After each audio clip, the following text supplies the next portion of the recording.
Hello and welcome to the Katie Halper Show. On this episode, my co-host Gabe Pacheco and I talk to Jane F. McAlevey, who has been an organizer in the environmental and labor movements for over 20 years. She's a postdoctoral fellow in the Labor and Work-Life program at Harvard Law School and the author of Raising Expectations and Raising Hell, My Decade Fighting for the Labor Movement. We talked to Jane about her latest book, No Shortcuts, Organizing for Power in the New Gilded Age. Jane even tells us something she has never said before. After the interview, Gabe and I talk about identity politics, the DNC chair race, and some surprisingly racist things Garrison Keillor said. Then we get into some not at all surprisingly racist things that renowned bigot Alan Dershowitz said. We also talk about the role that Obama played in meddling in the election. Turns out, without Obama, Tom Perez never would have run for DNC chair. Because we want to bring you some original reporting on that very issue, I talked to Nomiki Konst, a reporter at the Young Turks, who has done the best and most thorough reporting on the conflicts of interest so rampant at the DNC, and some of the best and most thorough reporting on the DNC chair race, which she covered from the inside. She attended all the meetings. Unlike most reporters covering it, she actually was there. This was going to be Patreon premium content, but it's too important for me not to share part of it with everyone. So we offer a part of our interview with Nomiki Konst on this episode, but to hear the extended interview that we do with her, become Patreon subscribers.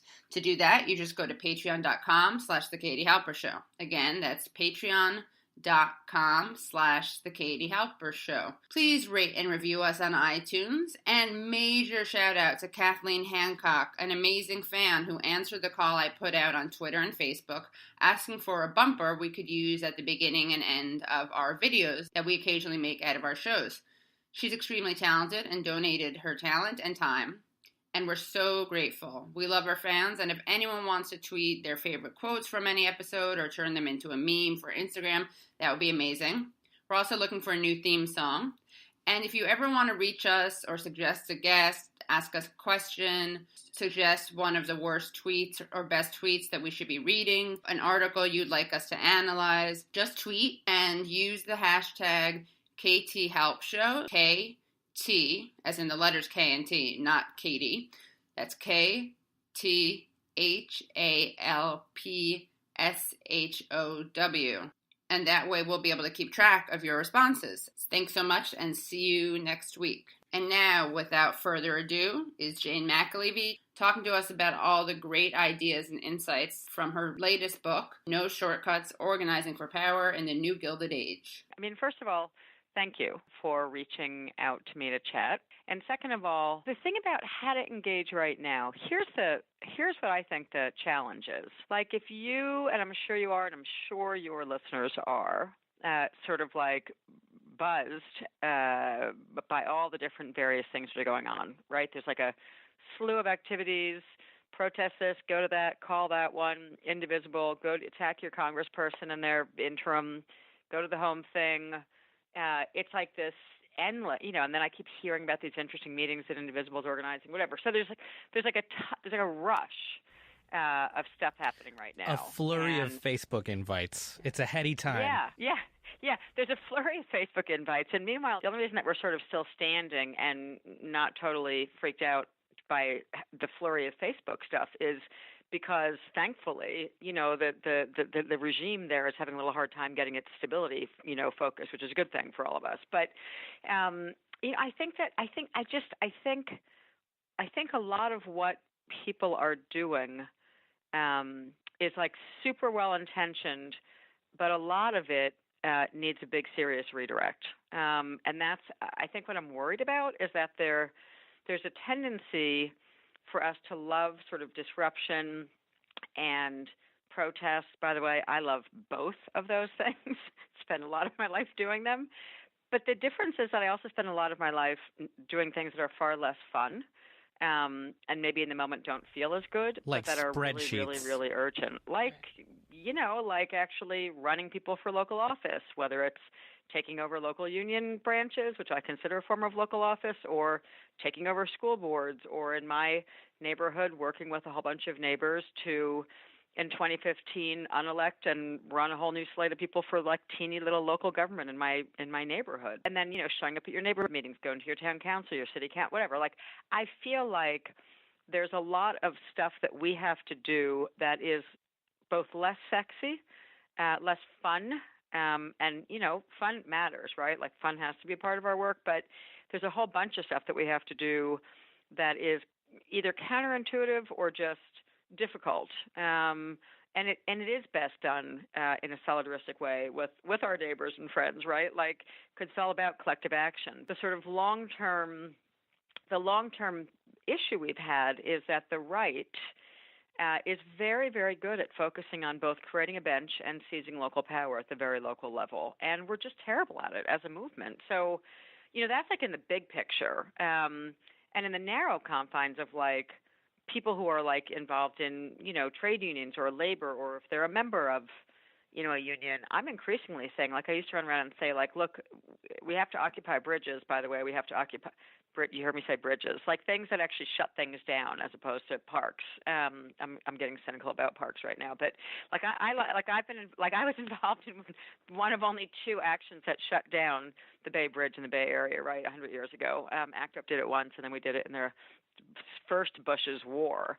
So like things like even what we occupy needs to be more strategic than it is, but also sort of our engagement day to day with how do we get the patience to get our coworkers and friends together and actually attempt to take over and govern every single little institution that there is. Because if we don't figure out as a left and as a progressive movement how to govern, like small g, govern at any level, the prospects for like, getting to overthrow this regime and the capitalist order is really far away. You know what I mean? So it's like, good, disruption, but everyone's in disruption mode right now. And there's a little bit like Zach Exley's working on, sort of create a whole new Congress. Like there's some stuff out in the ether that I'm hoping that people start connecting to, but for like day-to-day work, just jump online and get invited to one of 20 things and do it. It's just you have to do something else too. That's the point I'm trying to make. So what are some ways that you think that we can get people, our neighbors, activated? Yeah.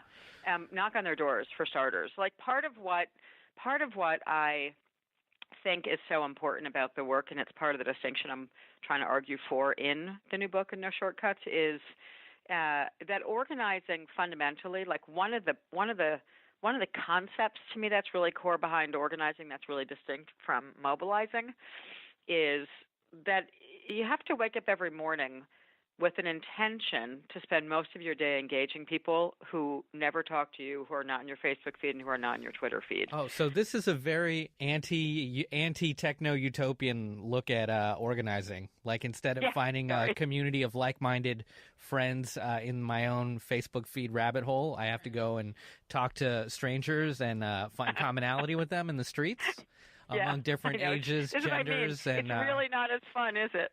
Yeah. Although actually it really is. I mean, part of what's interesting, part of what's really fun for me is like if I even just use the local elections that happened in the little wee town I live in out in California, there was this really great moment when a lot of neighbors were just getting really frustrated with, whatever decisions that were being made, things like no water conservation plan in the height of the California drought, which we forget we had because now we're just under a deluge and, we're getting thrown out of our houses because of, flood watches. But hello, climate change. But anyway, like the moment where I was saying to people, like, okay, everyone, we're sick of having these meetings where we go to the monthly, local government meeting, everyone's pissed off and we leave it. So how do we transition to like actually running a slate for office? And people, and one of the first things I said was, and like neighbors had confidence, like they knew enough about my work that when I said, look, if 3 good people of you decide to run, we're going to win. Like I'm going to be the unofficial free, coach, right? Like we can do this. So it's like my neighborhood's like smaller than my like running for student body president, where I had a universe of 25,000 votes when I was 18 years old. So we can do this, guys. But, but the first thing I said was, you're going to have to go and knock on every single door in the neighborhood, and you're going to have to do it several times between now and the election. And like all these wonderful, and I mean really good people, like my neighbors, I got some great neighbors, looked at me and they were like, Why would we do that? What do you mean knock on people's doors? That's really uncomfortable. What if they don't want me to knock on their door? What if I'm not supposed to knock on their door? What if they get pissed off about it? What? And there's like 1,000 barriers to the idea that you would go talk to people who aren't talking to you. And frankly, of course, we did win the election. But besides that, and we have a much better local government right now. But it's like, and I actually think that 3 people that we ran for a little local office could actually easily become people who run for higher office in California at some point. They're that good. And the point is, there's great people all over the place, and we're not engaging them. And the people that we really have to engage are like the people we're not engaging. So anywhere in this country, you can decide to map your neighborhood, go to your voter election site, pull down your political precinct just at the neighborhood level, and figure out what your precinct is and get a few friends together and have a house meeting and plan to start knocking on every door and start getting people into one of the things Michael Moore's been talking about, which I don't know if people are doing, but this idea of creating neighborhood defense committees, right, which could actually go into something else. Which sounds very George Zimmerman, but it isn't. But it wouldn't be doing it like knocking on someone's door and saying, I want to talk about Trump. It's like knocking on someone's door and saying, if we could change 3 things in this neighborhood tomorrow, what would it be? Because that's the basis of how you do make a relationship with people who you don't know, So how we connect. So organizing is how do you make an intentional plan to talk to people who aren't talking to us and are not on our Twitter and Facebook and figure it out, Instagram feeds every day. One, that's the point. The concept of organizing is base expansion. The concept of mobilizing is disruption, protest, and eventually, hopefully, winning elections, right? That's the mobilization side. But the whole point I'm arguing in the book is that our base has been shrinking since the early 1970s, and it's time to do base expansion work. And that means, people think, oh, the Black Panthers Party was so cool. Okay, well, that was a nice militant reference I can make to the Panthers. What was their most successful program? It was the free lunch programs that they did, right? When they went into public schools. It wasn't marching with guns into the Sacramento or the one day they did it and got every photograph ever. It was their effective work was really basic neighborhood work, taking care of some really core needs that let them do base expansion work in some key cities in California. So, and elsewhere, but I'm just making the California references. So anyway, to me, it's mobilizing is a piece of our work, but we're doing way too effing much of it. And what we need to do right now is serious base expansion. So if you're in a workplace, you don't have a union, figure out the union that you should have and make the appropriate outreach to your guys' show or somewhere and ask someone and start forming a union. If you have a union and you think it stinks, then the first thing you should do is get together with your coworkers and take it over and run for that office first. And then you should be taking over your neighborhoods. And all of it is about expanding our base and getting more people who are not engaged with us. Because the whole idea of the 99%, it's only to go from idea to something substantial means we have to actually have a strategy to engage large numbers of people in the 99%. And right now it's all we're mostly doing in the left is talking to ourselves and talking to ourselves more effectively and talking to ourselves really efficiently and talking to ourselves in really clever ways and making clever everything. But that's not going to cut it. If I wanted to try to just mock right-wingers and liberals who are way more problematic, I can't believe I just said problematic, way more destructive than I used to think, is there any value in that? I'm just trying to figure out roles for podcasters, people who are on Twitter a lot. I'm being somewhat self-deprecating, but what is the role of that stuff? Because once we answer that question, it kind of gets to the role of media in general. Yeah, and I might miss the beginning of your question. I couldn't hear you that well. But I was hoping you would say, Katie, as someone who likes to fight with liberals and reactionaries on Twitter, this is what you can do to support organizing. That's what I was hoping for. Yes, but I think there is a role for it, especially for good media, by the way, and especially for funny, smart media. So part of what I think the role of Twitter and all that stuff is, one, beat them, let's be effective at it, right, and beat them. But two, it is about keeping some of our troops motivated, right, and excited, because that actually matters.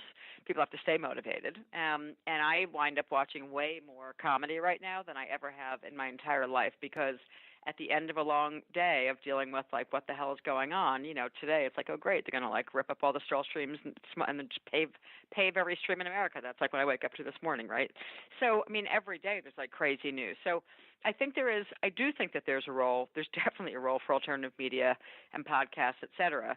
But I think it'd be good to be pointing people towards and pushing people towards, which is just what you're doing. calling me on the phone here, right? It's like actually trying to start breaking down for people like how power works, and breaking down for people like that there are other things that we have to do aside from just winning the Twitter fight. Although I think it's really satisfying, right? Isn't it to win the Twitter fight? Yeah. But your book is all about understanding power, because the only book I've read on power is the 48 Laws of Power, and I need to get a better book on power. Well, I mean, I did. The truth is, I'll be writing a whole third book just on power. But it might get interrupted by Trump. Like if I have to actually engage in power again, he's apparently messing with my writing plans this year. But no shortcuts. I mean, Raising Expectations definitely did it. No Shortcuts does it more explicitly. It's like the core thing I'm trying to say about power in the new book is one, it's variable. Like it's never static. Like it's always variable. And I think what our side never understood is like we think we pass a law and then like, oh, we just win, we implement it. Like look how quickly the bathroom ruling's been overturned in terms of transgender rights, right? It's like the minute we pass something, first of all, the right gets to work trying to undo it every single second of every day, and it took them a long time to undo the gains we made in the 30s, 40s, 50s, and 60s, which is what they're now just about to completely smash, right? It took them about 40 years to do it because when we won stuff in the 30s, 40s, 50s, and 60s, because we were doing deep organizing and doing base expansion and bringing people who not shallow mobilizing. Now, right? Jane, you brought this up. I've actually had listeners email me, and they want to hear about wins in something uplifting in our shows. And when I knew we were going to have you on talking about unions, what's a win that we can look back to in recent history that the unions have provided for us? Looking at tangible victories. Yeah. I mean, the thing is, it's in the daily life of, millions of ordinary workers. And the one thing I'll say is what I spent most of 2016 doing, just as an example of a win, of a serious win, is that I went to work with a union called PASNAP, the Pennsylvania Association of Staff Nurses and Allied Professionals, long title there, it's PASNAP for short. And they're a group of healthcare workers. It's an independent union, which I'm feeling very good about the role of growing bigger independent unions right now who are not caught up in the trappings of all the crap going on in the national unions. And they hired me to come in because they had begun to win a bunch of elections where workers were forming new unions in the greater Philadelphia area. And they were like, well, we're on a roll and it's getting big and we need some, like you've run citywide fights before, McAlevey, can you come help? And I wound up getting I got really interested in how interesting what was happening in 2016 was in Philly as a backdrop with the crazy election, all that shit happening. So wins, 7 hospitals worth of workers voted yes to form unions during 2016 with one union. And then I went back in negotiations for the first time since I went to grad school, for God's sakes. And boy, talk about the choice of was it fun to be working on my PhD, or was it fun to be with 5,600 workers teaching people how to take on their employer and win amazing contracts, control of their lives, self-scheduling, and about a million other things that they just won? The answer is hell yes. So I just had a whole bunch of wins, and they're all around us. And it's part of what we have to do is understand, again, the relationship between what's happening locally and then how that comes up to something bigger. But so the wins are, to me, endless when we know where to look. And the campaign in Philadelphia was probably the most successful union drive of all of 2016. No one hardly knows about it yet because it just got overwhelmed by the Trump, disaster, and because all of us were too busy doing it to even write about it or stop thinking about it. But it's there are tremendous wins happening day in and day out right now inside the labor movement at the local level, whether it's the ones I write about in the book, like Chicago Teachers, Smithfield. I write about some amazing in the new millennium victories in the new book, No Shortcuts. I was just involved in a huge slew. The Philadelphia healthcare system just changed because thousands of workers decided to form unions and fight their boss and take strike votes and win amazing contracts. And how much is that under attack with national right to work legislation? Yeah, look, they're going to introduce right to work. And here's my prediction. I haven't said it publicly, so I'm going to say it right now. They're going to introduce national right to work. And if they're smart, which unfortunately, on some things they are, I think they're going to introduce it only for essentially service-related workers. They're going to exclude police, they're going to exclude firefighters, and probably at the rate they're going, will exclude the construction and building trades. And they'll just attack all the unions that were otherwise sort of trying to grow in the last 20 years or so, that are filled with women and women of color and people of color and that are in the service industry. So my prediction is that they'll try and drive it that way. But look, that right to work is not it's both awful and evil, but it's not the end of the world. And part of why I wrote my first book, Raising Expectations and Raising Hell, is because I wanted to chronicle and show that if you had good democratic, if you were like serious about organizing and serious about empowering ordinary rank and file workers and teaching them how to fight their bosses, we had an amazing union in a right to work state. And by the way, Unite Here has an amazing union in the casinos right now in Nevada, and part of I want to end because I'm going to have to go for now, but I want to end on a big win. Yes. Part of the win that also got overshadowed in 2016 is that the state of Nevada flipped blue. So all over the country, we saw all these states flipping red, right? The governorships turning red, meaning Republican, right-wing, crazy, conservative. State legislatures turning red. There's this just sea of red out there. And then what almost no one's even talked about is the one place that turned blue was the one place where several of us dug in and built really serious unions against the odds in a right-to-work state. And it went blue. It's frickin' amazing that it's not getting any attention, and the place where we went and invested in serious base building over the course of about a decade flipped blue at the same year that every disastrous thing just happened. So it's like that is a perfect example of why you invest in base building and then you mobilize to seize control of the state. And it happened in Nevada because of the unions in a right-to-work state. You parted the Red Sea, and you're going to part. That's our job. We got to part the Red Sea and implement some blue, and then also push the blue into actually being blue or red, as in the socialist flower. Oh yeah, exactly. Flip the whole concept there. Exactly. It's very confusing. I just came back from being in Scotland and England and doing some teaching and training and coaching work, and every time I say blue and red, I get all effed up over there too. Anyway, Well, thank you so much, and we would love to have you back on. This was a great appetizer. Tapas. We just had a tapas with you. Thanks so much. Thanks to all of you, and I hope you have despite the hell of the regime and all that stuff, I know the thing that is important is that you can laugh on this show, and so keep laughing. Keep us laughing, okay? Yes, thank you so much. All right. Great, thanks. Bye-bye. Bye, Jane. What a great interview. Oh, that was scrumptious. It was like a little like a blitzkrieg of Jane. Mm-hmm. Just like an espresso shot.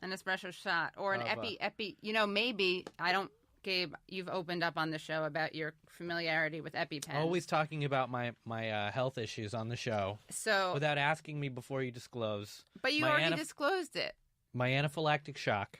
Right. Yes, I have it. I suffer from it if I eat walnuts or peanuts, and I have 2 EpiPens. I thought peanuts were legumes. You're allergic I'm to allergic legumes to all too? that too. Oh, wow. Not all the legumes. I can eat like beans. I like a good pinto bean burrito. Nice. Beans. Don't get me started on beans. A little waiting for Guffman Ref. Now, don't get me going on beans, or I'll be jabbering away till the sun comes up. Beans. Thick, juicy beans. I love beans. Big, fat, hot, juicy beans.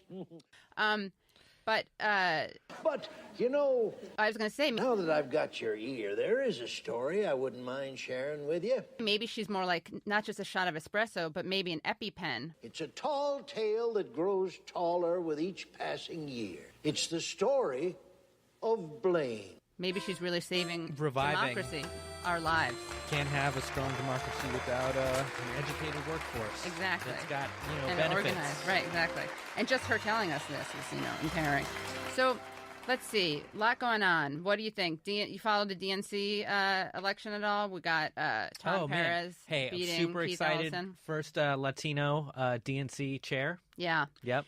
I got a little bit of a problem, as you could probably anticipate. I'm just love that. I like the representation. Right, of course. But that, it's not about representation. That's why we make fun of identity politics. That's our show's policy.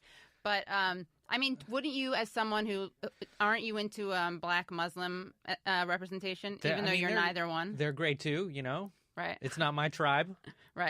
Being a Chicano, Latino, right, into having another Latino. Yeah. In charge. That's the most important thing. Yeah. It was I like Keith Ellison more. Here's the thing. Do you know what we learned about? We now learned. What? Tell me. Why?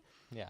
Tom Perez isn't a bad guy. In fact, one of the reasons I really like Tom Perez... He's a smart guy. Checked out his Wikipedia page. Yeah, he's a smart guy. He's a nice guy. He's a decent guy. Yeah, lives in Tacoma Park. Great neighborhood in D.C. Gabe is Washingtonian. In case you guys haven't figured that out yet.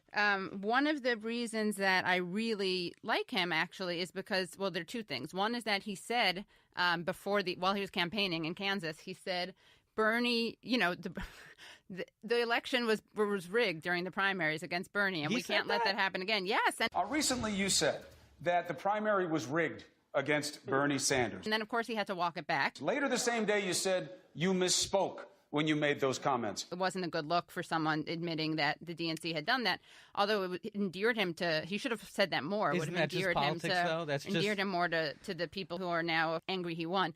So the other thing I like about him is, you never want a school administrator to want to be a school administrator because then they're kind of awful people. Like, you always want a school administrator to be a reluctant school administrator. Like, when I was a teacher, the other teachers who were vying for the position of assistant principal were usually gross. Yeah, exactly, right? So that's how... So it turns out, and this is not getting a lot of coverage, and I'm not sure why, and Brad Johnson did a great piece on this.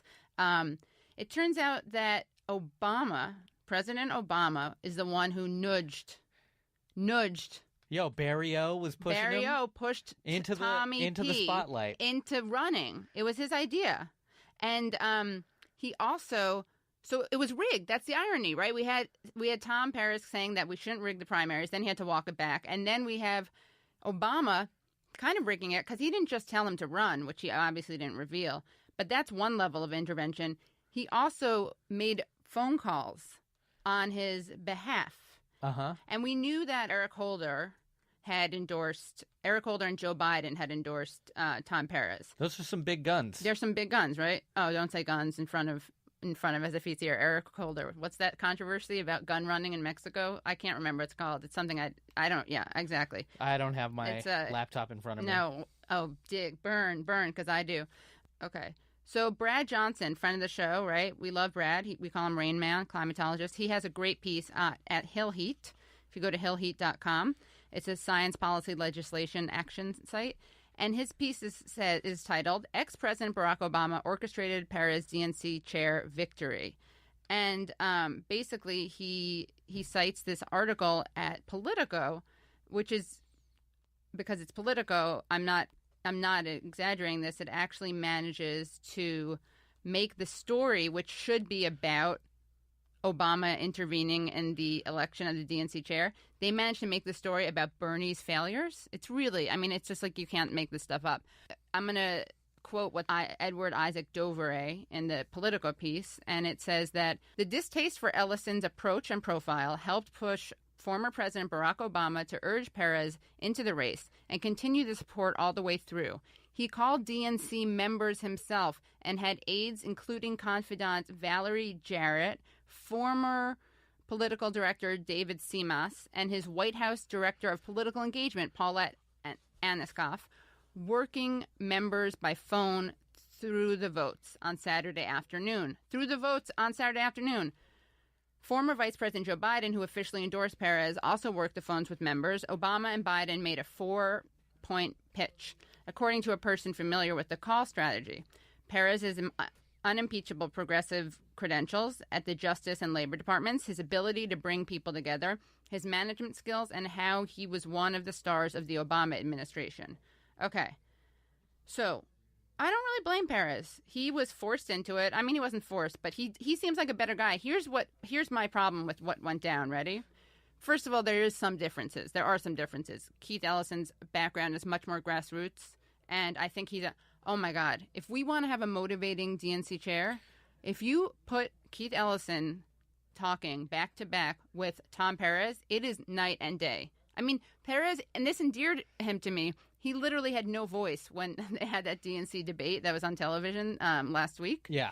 It was cute, but Keith Ellison is an amazing speaker. Amazing. And he's really charismatic, and he'll motivate people. And you know what? The whole thing about how we can't have a black Muslim chair of the DNC. Who said we can't? Lots of people, even Garrison Keillor. He said that we shouldn't Yeah, we people shouldn't have elect said that. Muslims? We basically. Is he saying that Muslims shouldn't hold office? Here's what he's saying. I'm wondering. I just need to know. No, I'll show you. What he's saying is that Garrison Keillor. Yeah, I'll show you what he said. This is Prairie Home Companion. Yeah, hold on, I'll look it up. Isn't Garrison Keillor. Islamophobic? Wait, you're going to see. Hold on. It's not. No, but the way. In all fairness, there is an argument. Here, I'll read it to you. Ready? Yes. Garrison Keillor, in a recent editorial for the Washington Post, was from December. Garrison Keillor says Keith Ellison, lackluster black Muslim, is wrong for DNC. He doesn't say chair. African American Muslim. He says black. And obviously he's not doing the okay. Quote: a lackluster black Muslim congressman from Minneapolis is a leading candidate for chair of the Democratic National Committee. The person who will need to connect with disaffected workers in Youngstown and Pittsburgh. Why not a ballet dancer or a Buddhist monk? Okay, Mr. Keillor. First of all, you're kind of an idiot, because what did this one thing show us? It's not all about Bernie, but this is. What did the Bernie thing show us? Bernie is a Jewish, shouty dude from Brooklyn with a thick Brooklyn accent. Who did better in the Rust Belt? Bernie did great in the Rust Belt. It's complex because racism is systemic and endemic, right? But there are people, just like Obama was elected, right? And there are people who are in the Rust Belt who voted for this guy twice, and he's not Muslim, or a lot of people thought he was. You know, you have these people who are able to, like Keith Ellison and Obama, they're able to connect to people who may not like the idea of a black Muslim DNC chair, but definitely can be won over. First of all, the guy wins elections, right? And also, when you're running for DNC chair, you're not trying to reach out necessarily to Republicans. You're trying to excite the base. Basically, though, what I'm writing in this piece for Pace that comes out this week, it's not that Tom Perez is the problem. The problem is that the process by which he was elected is a problem. And what's weird is that his coalition, his backers, really was a coalition of pretty crappy people. So basically, I mean, what we're saying is that we don't have direct democracy, and in the same way that the primary was just a small minority of the Democratic parties, and thumb on the scale from Debbie Wasserman Schultz. And then you've got when we have the actual election, we've got an electoral college, which again doesn't have direct democracy. Exactly. And now we're looking at another situation where the DNC wasn't really taking all of its members into consideration and only taking a small elite portion of those members who voted for Perez. And Obama, it was out of 400 something. 435 members were total in voting. And then it's then he won 235 and Keith won 200. The results are 235 for Mr. Perez and 200 for Mr. Ellison. They had to have 2 rounds of voting because he didn't get the majority required, Tom Perez. The threshold for victory was 218 votes. And here's another thing that someone wrote about Keith Ellison. Jonathan Wiseman, who's, he's nobody. He's just the deputy Washington editor of the New York Times. And he tweeted... So he's in the media. He's in a in media elite? Uh-huh. He's a globalist? Yes, a globalist. Oh, yeah, Weissman, yeah. So, listen, he tweets, defeated Dems could have tapped Rust Belt populist to head party. Instead, black Muslim progressive from Minneapolis. Wait, so is Perez a Rust Belt populist? No, I think he was just, in fact, was this one... Was there ever a choice to have a Rust Belt populist? I think this was in November. So it sounds like a straw man argument. Well, like, who is this mythical Rust Belt? It is, and he meant you should have gone with someone who is that. This Bruce Springsteen like Tim from... Kaine, like he motivated the base. Oh, these people are such idiots. Yeah, he... And then Chris Hayes... He goes, this is a bad tweet, which is an understatement. Again, we saw Bernie Sanders, Jewy McJewy, and I said as a Jew, but we saw him doing really well in those areas, right? Peter Field tweeted, why does the New York Times employ a racist deputy editor? Good question, right? Oh, my God, Becky Bond. We got to read what Becky Bond wrote, because we're big Becky fans, right? She's one of the most frequenters of the Katie Halper Show. She responded, are you suggesting Keith Ellison is not a populist, or just that it doesn't count in D.C. if you're also black? Good point. Good call, Becky. And if you look at the people who endorsed Tom Perez, thing is, most people didn't endorse Perez. Here's how they endorsed Perez. They smeared Ellison. And so it was a negative campaign. Oh, my God. You know who one of the most vocal anti-Ellison voices came from? Please tell me. Alan Dershowitz. Oh, he wrote an op-ed threatening to leave the party over Keith Ellison. I'm going to tell you right here in this show, and this is news, if they appoint Keith Ellison to be chairman of the Democratic Party, I will resign my membership in the Democratic Party after 50 years of being a loyal Democrat. But I will not be a member of a party that represents itself through a chairman like Keith Ellison. Really, I thought he's a lawyer, right? Yeah, he's a lawyer who... He's a famous lawyer. He says that Steve Bannon is not an anti-Semite. You just heard in those remarks there Harry Reid saying, look, there are court filings that say that Stephen Bannon said he doesn't want his kids around Jews, around Jewish kids. You're saying you don't see evidence he's an anti-Semite. What is it that you're seeing? Well, first of all, a court filing. It was the testimony of his former wife. Of course, it's in a court paper, but he disputed it and contradicted it and said it never happened. He just, from what I've heard, wanted to send his kids to a Catholic school, and that was a point of division between him and his former wife. Look, I don't know whether he's an anti-Semite or not. I just don't think you should toss that phrase around casually unless there's overwhelming evidence. I've heard no evidence to support that. He has hired Joel Pollack, who worked with him for 4 years, who's an Orthodox Jew, who wears a kippah, who's married to, has a mixed-race marriage. He has been very positive toward Jews and toward Israel. I think the evidence that he's an anti-Semite is just not there. Is he supported by bigots? Yes, he is.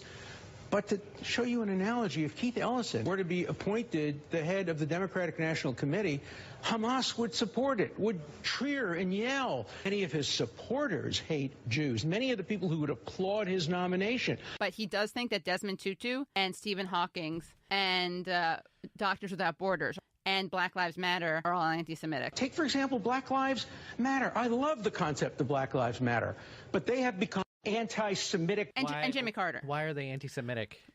Guess why? This guy's a major hawk on Israel. So what does he do? He equates all criticism of Israel with anti-Semitism. He hates Max Blumenthal, obviously. But I thought Israel is a country, and anti-Semitism relates to a religion. Well, not... Or an ethnic group.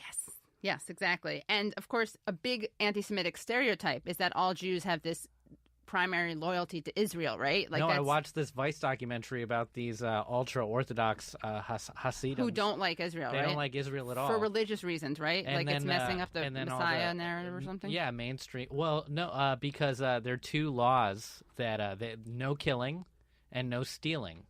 So it goes against the 10 Commandments to run a country. Oh, so they shouldn't be involved in any... They don't believe in nationalism. Interesting. So, let's get them on board. They sound great, these internationalists. I mean, they may not let me have dinner with them when I have my period. But no, the women are kept in other rooms most of the time. And have their heads shaved, which is really weird. I don't know anything about that. I know. Is that true? Yeah.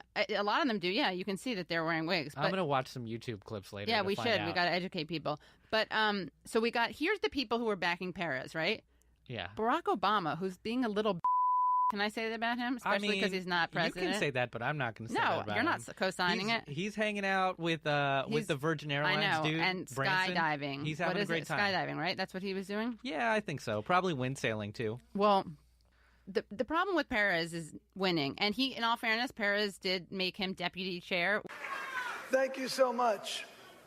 You know, folks, I would like to begin by making a motion. It's a motion that I have discussed with a good friend, and his name is Keith Ellison. And the motion I would like to make to the body is a motion suspending the rules, if I may, to appoint Keith Ellison deputy chair of the Democratic National Committee. Which I think is a position they made up. And you have to watch their faces, by the way, Gabe. I'll show you a video of it. I wish our viewers could see it.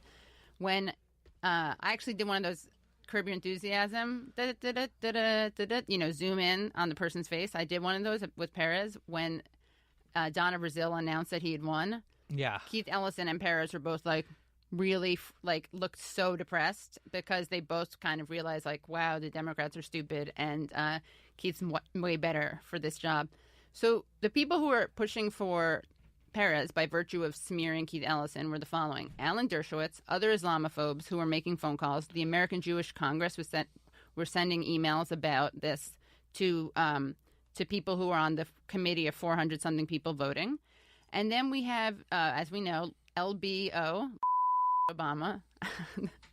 Okay, Gabe is really scared. I'm bugging out my eyes right now. I know, he is. We're going to narrate all the things we do. A lot of people like I know Obama, they do, but and you know I'm what? okay criticizing him, but I'm not going to defame him by calling him LBO. LBO.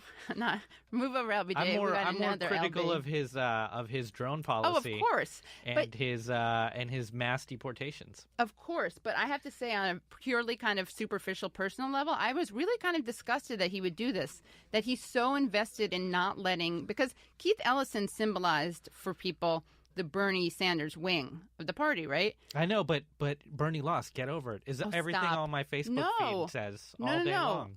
I'm over it. Not from you, but from, Well, I'm not over it. But the reason I'm not over it is because it continues. In other words, the reason Obama meddled in the DNC chair election is precisely because he and Valerie Jarrett, who is so annoying. Oh my God, she's a little troll. Why is she annoying? Because she's like a little troll, and she's just like dishonest and mean to people. All right, I'll cut this out. I'll just beep out the names. But they cared enough to pressure a guy to run who wasn't going to run anyway, and he got in late as Keith Ellison was sailing towards like a very unified victory. It was like Harry S. Truman getting put in as vice president late in the game, in the FDR late in the game. Yeah, totally unqualified. This haberdasher. Haberdasher, former KKK member. Was he? Yeah. Probably. Yeah. I mean, we can Wikipedia it later. Yeah, we can. And what Wikipedia says is gold. It's the gold standard. No, but the reason that Obama intervened is precisely because they don't want the Bernie wing, or they don't even want the perception of the Bernie wing to have won. That's why they did it, right? They want to hold on to this. He wants his legacy. Ironically, his legacy should be rigging a DNC chair election.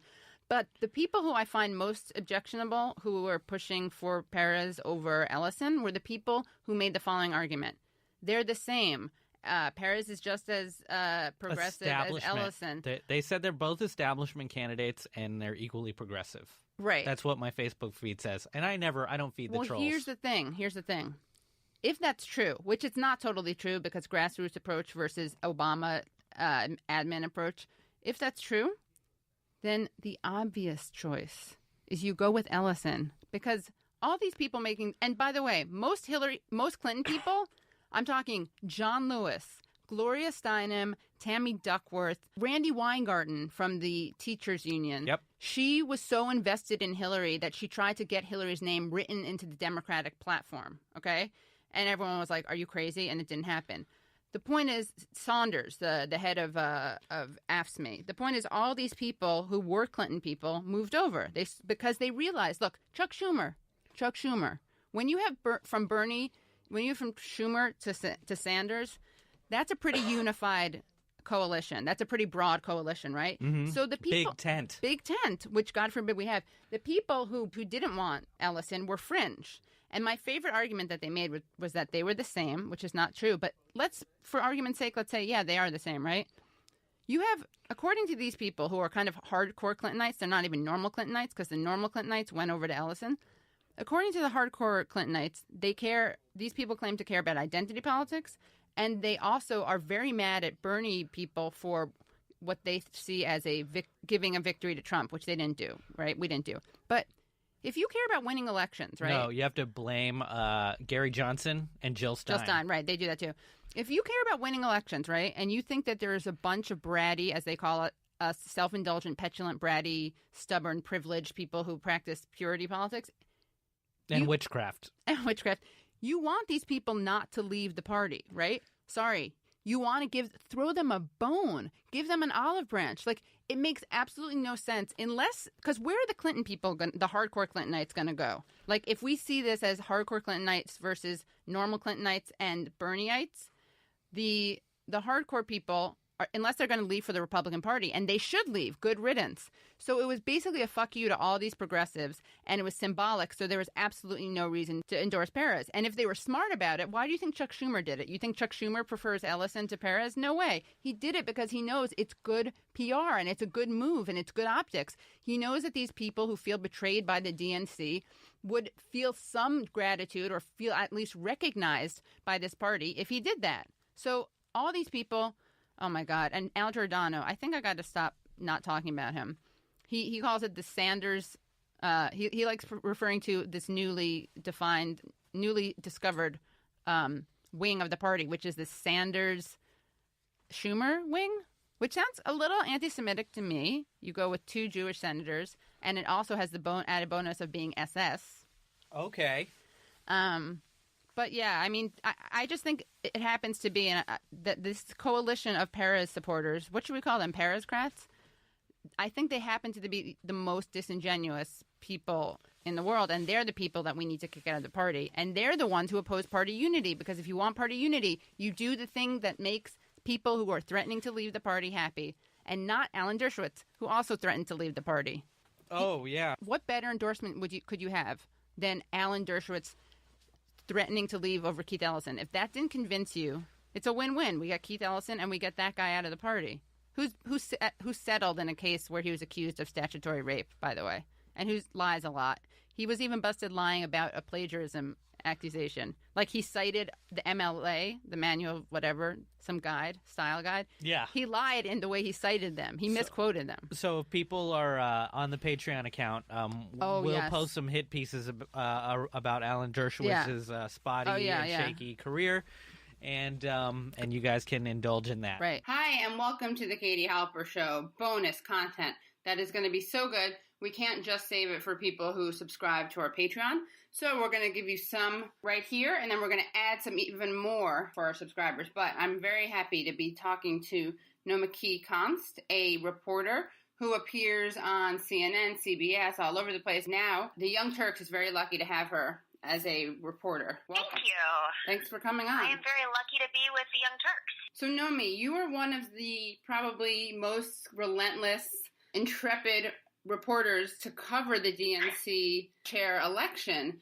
And the thing that's really cool about Nomi is that she's very, like, I'm nerdy about certain things, like history and stuff, but I have no idea how finance stuff works. And it's cool because Nomi really does. And it's also extra cool because you're a woman, so that makes it even cooler. And we shy away from that stuff, or we're pressured to shy away from it. So I want to know kind of the biggest, most important points that you learned, the biggest takeaways from covering the race. And then we'll get to kind of the finance stuff that you exposed. You know, I just finished up a story, and it's going to come out Saturday, March 4th. The story is really about the voting process of the DNC. And you know, this was an election that was all about reforming the party. It wouldn't have taken place if W. Wasserman Schultz hadn't had a scandal and had to step down during the convention, right before the convention. If there weren't WikiLeaks exposed that there were members of the DNC working with Hillary Clinton's campaign. And now, I mean, I hate to jump ahead to finance, but now it's very easy to see that because there were, several consultants who were on the books for both the DNC and Hillary Clinton for America simultaneously during the primaries. And those are people who are advising both. Traditionally that would be called a conflict of interest. Right. But somehow I think the biggest takeaway for me is that conflicts of interest are all over the place with the Democratic Party.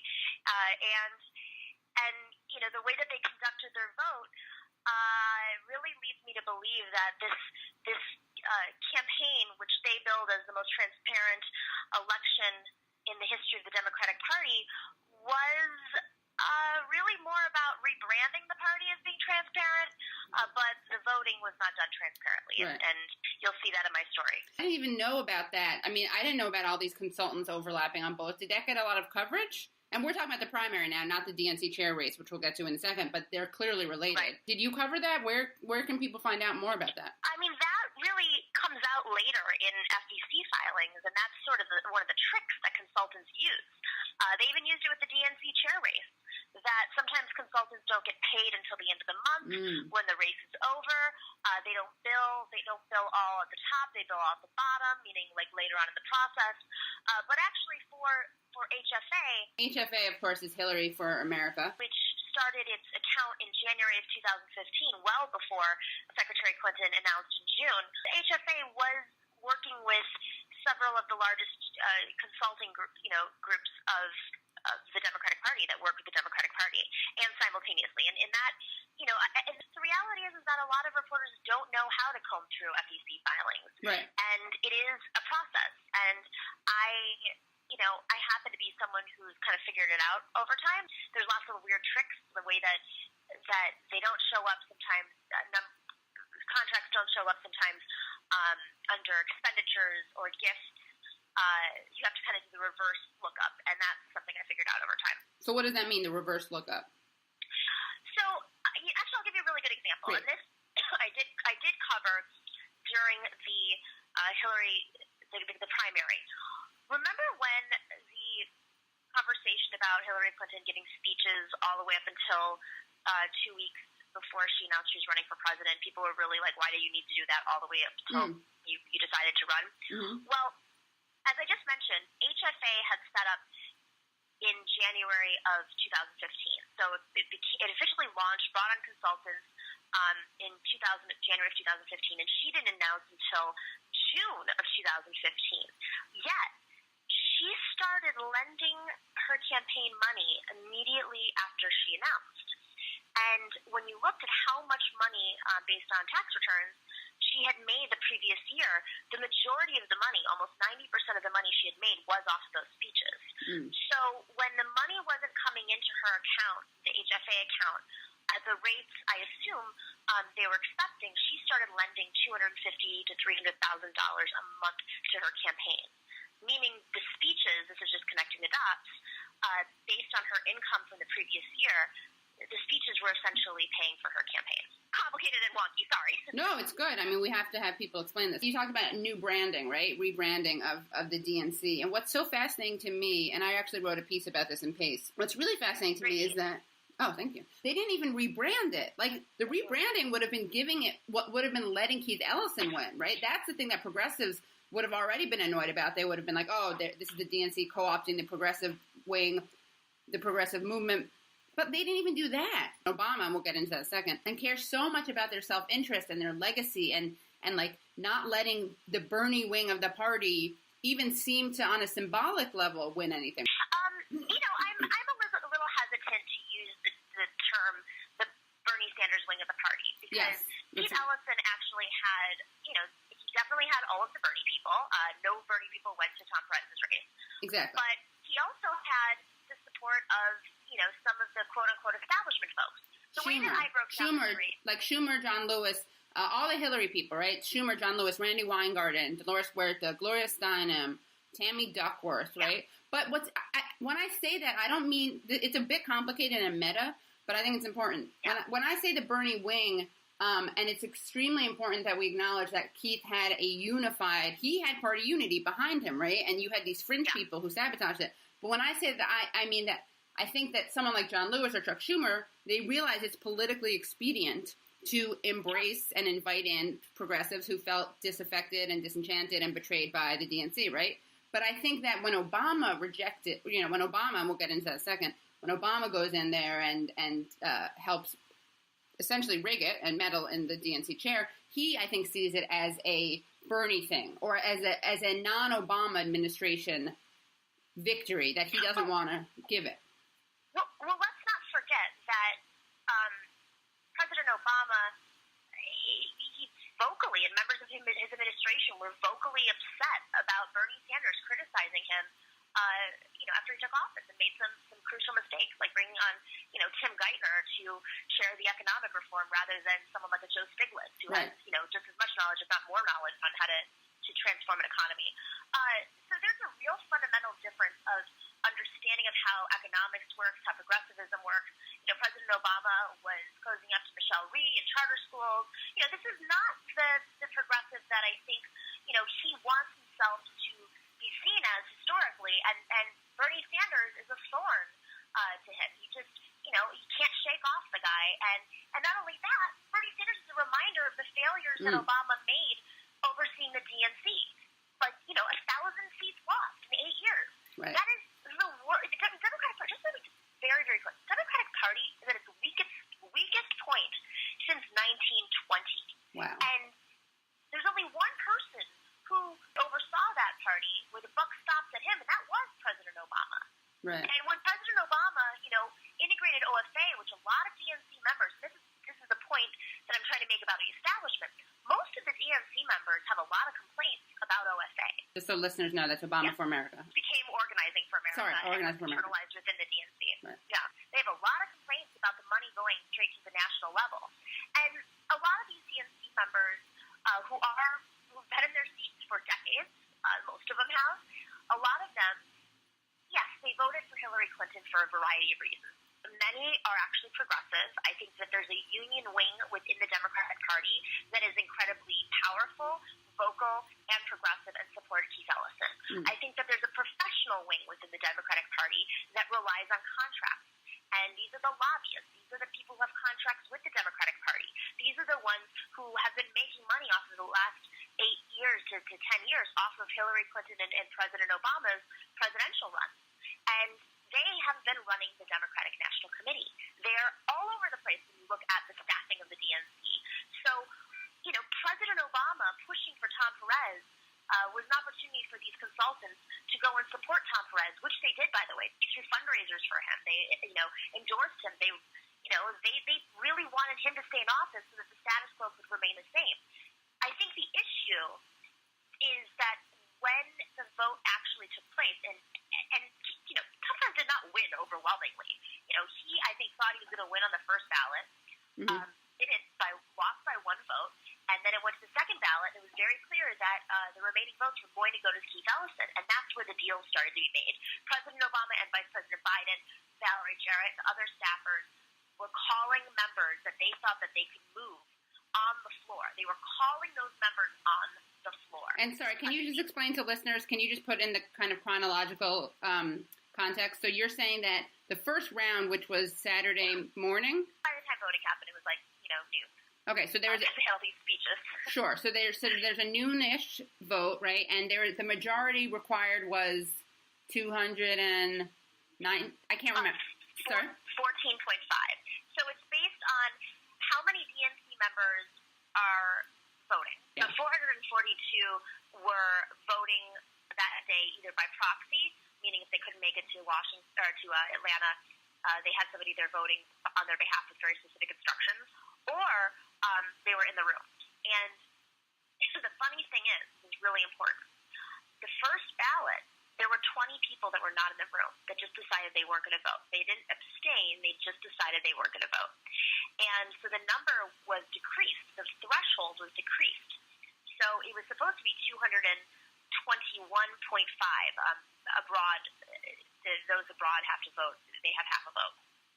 So it ended up going down. So the threshold was 214.5, and Tom Perez got 213.5, and Keith Ellison got 200, Sally Boynton Brown got 12, and Pete Buttigieg, who had already stepped out of the race, got 1 vote. Who did that? Tom Perez lost. He's the South Bend, Indiana. No, I'm saying who would vote for who? What kind of vindictive, vengeful person votes for someone who would step down? Anyway, that's neither here nor there. And I'm sure Tom Perez was annoyed at that person too. Yeah. Because that vote could have cost, But most of the votes were expected. Sally's votes were supposed to go to Keith Ellison, and the majority of Pete's votes, which had already voted, were supposed to go to Keith Ellison as well. So, of course, they were scrambling in between votes. And that's when, surprise, surprise, the DNC announces they're not releasing the vote records. And this is what my story is about, because these campaigns had invested in data operations that would run the numbers, meaning they would know which members voted for whom in between the ballots, so they could go out there and whip the votes. And the DNC doesn't release them. And they say, oh, well, we don't have the time. That's ultimately what their excuse was. That's ridiculous. Bring in 10 staffers, start counting, don't do 3 hours of speeches in the morning. This is an old Tammany Hall trick. Delay the vote, and then rush the vote. Well, they delay because they want to use the excuse that they don't have any more time later. Well, they actually have to count all the votes. They weren't going to record the vote. They have a tally of the vote, but a recorded vote, based on their bylaws, says that the vote was not to be conducted on a secret ballot. And all of the DNC members did have to. Initially, it was supposed to be an electronic ballot. Their backup was a paper ballot. That's fine, whatever. But they're now, their excuse now is, well, we didn't have time to count all the paper ballots. Well, you've been planning this thing for 4 months. It's not like they've never had paper ballots in the past. They knew that was going to be their backup, and then suddenly, the excuses were all over the place. First, it was that, the recorded ballot was actually, a public ballot is a tallied ballot. And then I got back to the DNC communications team and I said, well, we have a tallied secret ballot in the United States. That's actually that's not a public ballot, that's a secret ballot. So are you going to release the name? Because there were two reasons. This bylaw was voted on by a rules committee. And it was with the intent and spirit so that the DNC candidates could whip votes in between ballots. The candidates want to have access to the DNC members' votes in between the ballots so they can go after the members that they think that they have to whip. Right. And if you don't have those names, you're just literally, it's all based on assumption and what the DNC members are saying to you, which quite very well be bullshit. Right. I know that's why the Associated Press putting out these tallies is ridiculous because, everybody's numbers were different. Right. All the way up until the vote. Right. And then the second thing, the DNC not releasing these names with their votes publicly, there's been a lot of reasons why, and I'll give you their reasons, but, they said, okay, it's going to take us 2 weeks to release it, and then we're putting it in the National Archives. Well, then they finally got back yesterday and said, for any candidates, and not all candidates knew about this, by the way. I actually, just by interviewing people, I found out. Candidates who had requested them finally got word back from the DNC saying, you can schedule an appointment at the Democratic National Headquarters in D.C. You have 1 hour to look at the ballot, and you can only bring 3 people in the room, no cameras, no phone. And now, their excuse is... What is their excuse? Become a Patreon supporter of The Katie Halper Show. Go to patreon.com/The Katie Halper Show, and you will hear the ridiculous excuse of the Democratic Party and also the rest of our interview with Nomiki Konst.